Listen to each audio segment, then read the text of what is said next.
Welcome back to my channel.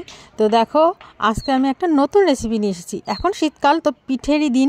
তো দেখো এই যে আমার হাজব্যান্ড বসে গেছে পিঠে খেতে, ভাপা পুলি পিঠে।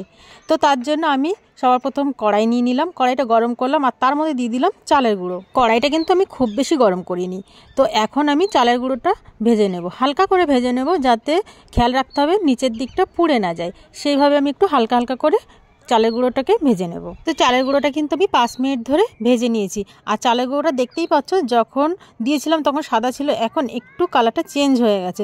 তো চালের গুঁড়োটা আমার ভাজা হয়ে গেছে, এখন আমি নামিয়ে নেব। আর আমি এখানে জল বসিয়ে দিয়েছি, জলটা কিন্তু টকবক করে ফুটছে। এই ফুটন্ত জলই আমি চালের মধ্যে দেবো।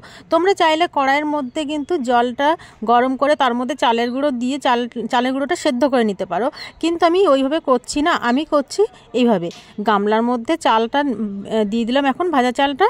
এবারে দেখো ফুটন্ত গরম জলটা দেবো, দিলে কিন্তু চালটা অটোমেটিক সেদ্ধ হয়ে যাবে। তো হাত তো এখন দিতে পারবো না, খুবই গরম। তো খুন্তি দিয়ে বা চামচ দিয়ে এরকমভাবে নেড়ে নেড়ে কোনো মতে চালের গুঁড়োটা একটু মেখে নিতে হবে। আর এখানে জলটাও কিন্তু একবারে দেওয়া যাবে না, অল্প অল্প করে দিতে হবে। আর অল্প অল্প করে চামচ দিয়ে হবে নেড়ে নেড়ে নিতে হবে, কারণ একবারে জল দিলে হয়তো বেশি হয়ে যেতে পারে। ওই জন্য আমি আস্তে আস্তে করে নেবো। এবার হালকা একটু ঠান্ডা হয়েছে, যাতে আমি হাত দিতে পারি সেরকম, সহ্য করতে পারি সেরকম। তো এখন আমি হাত দিয়ে ভালো করে মেখে নেবো এটাকে। খুব বেশি মাখা লাগবে না, শুধু এরকমভাবে একটু মেখে নিলেই হবে। আর মাখার পরে এটাকে আধা ঘন্টার জন্য ঢেকে রাখতে হবে, যাতে এটা করে ভালো করে সেট হয়ে যায়। তো এই যে আমার মাখা হয়ে গেছে, এখন আমি একটা থালা দিয়ে আধা ঘন্টার জন্য ঢেকে রাখবো। এবারে আমি কড়াই বসিয়ে দিলাম, কড়াই একটু ভালো করে মুছে নিয়েছি, যেহেতু আমি চালের গুঁড়িটা ভেজে নিয়েছিলাম। তো এখন আমি দিয়ে দিচ্ছি নারকেল কোড়ানো। নারকেল কোড়ানোটা তো সবাই পারে, এই জন্য আমি নারকেল কোড়ানোটা আবার আলাদা করে দেখালাম না। তো কড়াই গরম করে তার মধ্যে আমি দিয়ে দিলাম নারকেল কোড়া। আর এবারে আমি দিয়ে দিচ্ছি খেজুরের গুড়, খেজুরের ঝোলা গুড়। শীতকাল মানেই তো খেজুরের গুড়, আর খেজুরের গুড় দিয়ে পিঠে খেতে কার না ভালো লাগে। তো এই জন্য আমি এখানে দিয়ে দিলাম খেজুরের গুড়। আর খেজুরের গুড় দিয়ে নারকেলটাকে ভালো করে আমি একটু জ্বালিয়ে নেব। এখানে আমি আরেকটু গুড় দিয়ে দেবো, কারণ গুড়টা কম হয়ে গেছে। তো আরেকটু গুড় দিয়ে আমি ভালো করে নারকেলটাকে জ্বালিয়ে নেব। তো দেখো নারকেলটা কিন্তু আমার জ্বালানো হয়ে গেছে। এখন আমি নামাবো। তো নামানোর আগে হাফ চামচের মতো আমি এলাচ গুঁড়ো দিয়ে দিলাম। তোমরা চাইলে দিতে পারো, না চাইলে নাও দিতে পারো। তো আমার কাছে এলাচের গুঁড়োর গন্ধটা খুব ভালো লাগে, তো আমি এখানে হাফ চামচের মতো এলাচ গুঁড়ো দিয়ে দিলাম। এবার আমি এলাচ গুঁড়োটা ভালো করে মিশিয়ে নেব, মিশিয়ে নামিয়ে নেব একটা পাত্রে। এবারে দেখো চালের গুঁড়োটা কিন্তু আধা ঘন্টা হয়ে গেছে, কি সুন্দর নরম হয়ে এসছে চালের গুঁড়োটা। এবার আমি এখান থেকে এরকম ছোট ছোট করে লেচি কেটে নেব, ছোট ছোট করে। তো এভাবে লেচি কাটার মতো অল্প একটু চালের গুঁড়ি এরকম মানে আটাটুকু নিলাম। দেখো নেওয়ার পরে এরকম দুই হাতে এরকমভাবে একটু গোল করে নেব, দুই হাতে নিয়ে একটা ছোট এরকমভাবে নিয়ে একটা বাটির মতো করে নেব। এরপরে আমি যে নারকেল আর গুড়ের পুরটা বানিয়েছিলাম, এই পুরটা এই আটার মধ্যে দিয়ে দেব। দিয়ে এরকমভাবে মুখটা ভালো করে মুড়ে দেব। আর খেয়াল রাখতে হবে এমনভাবে মুড়তে হবে যেন মুখটা খুলে না যায়। তো এরকমভাবে দেখো তোমরা যে কোনো একটা শেপ দিয়ে নিতে পারো। আমি এরকমভাবে সিম্পলভাবে একটা এরকম শেপ দিয়ে নিচ্ছি।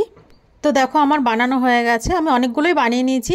তো বাকি যে কটা আছে সব আমি একইভাবে বানিয়ে নেব। আমি একটা সসপ্যান নিয়ে নিয়েছি, সসপ্যানের মধ্যে জল দিয়েছি, আর জলটা কিন্তু ফুটছে।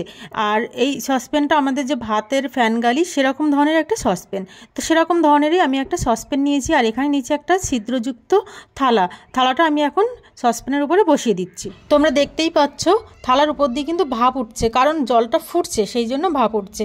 তো এখন আমি যে কুলি পিঠেগুলো বানিয়েছি সেই কুলি পিঠেগুলো ওপর দিয়ে বসিয়ে দেবো। আর খেয়াল রাখতে হবে যখন এই মানে একটা পিঠের সাথে আর একটা পিঠের যেন না লেগে যায়, একটু ফাঁকা ফাঁকা করে দিতে হবে, না হলে পরে একটার সঙ্গে একটা লেগে গেলে তুলতে গেলে কিন্তু অসুবিধা হবে। আর তারপরে আমি একটা ঢাকনা দিয়ে ভালো করে ঢেকে দেবো, 5 মিনিটের জন্য ঢেকে দেবো। 5 মিনিট পরে ঢাকনাটা খুলবো। প্লেট দিয়ে কিন্তু ভালো করে মুখটা ঢেকে দিতে হবে, আর গ্যাসটা কিন্তু মিডিয়াম টু হাই ফ্লেমেই রাখতে হবে। তো 5 মিনিট পরে আমি এখন ঢাকনাটা খুলে দিলাম। দেখো পিঠেগুলো কি সুন্দর হয়েছে, পিঠের উপরটা দেখলেই কিন্তু বোঝা যাচ্ছে যে পিঠেগুলো কি সুন্দর হয়েছে, আর একটাও কিন্তু নিচে লাগেনি। আর একটা কথা, যদি তোমাদের পিঠে এরকম নিচে লেগে যায় তোমরা কিন্তু উপরে একটু জল দিয়ে দেবে, জল দিয়ে দিলে কিন্তু ছাড়িয়ে যায়। তো আমার লাগেনি যেহেতু, তো আমি জল দিলাম না। এবার আমি একটা একটা করে তুলে নিলাম, আর ওই একইভাবে আমি বাকি পিঠেগুলো দিয়ে দিচ্ছি এইভাবে। তো একইভাবে দেওয়া হয়ে গেছে, দেখো এইভাবে ফাঁকা ফাঁকা করে। আর ঢেকে দেবো যাতে সাইড দিয়ে আর কি হাওয়াটা না বেরিয়ে যায়, এরকম সুন্দর করে ঢেকে দিতে হবে। দিয়ে একইভাবে সব পিঠেগুলো আমি বানিয়ে নেব। এবারে আমি মাঝখানে একটু দেখো খেজুরের গুড় দিলাম। এটা না খালি সাজানোর জন্যই দিয়েছি, গুড়ের আর দরকার হয় না, যেহেতু গুড়টা ভেতরে মেশানোই আছে। তবু সবাইকে দেখানোর জন্য, সাজানোর জন্য গুড় দিলাম।